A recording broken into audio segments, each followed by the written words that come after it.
because we got to do our increase, which for the increase, it's actually really simple. It's nothing special.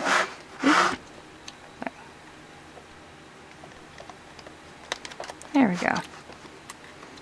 The increase is nothing special. All you do is you do a figure 8 stitch and take the bottom loop over the top, and that increases at 1. Then you'll E-wrap down to the white peg. Do not increase on this side.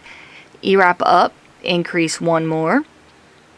Go back and forth, increasing 1 each time until you have the hood of it as wide as you want, and then do about 10 rows of it at that maximum width.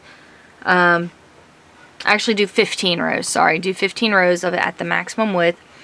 Then I'll show you what to do from there.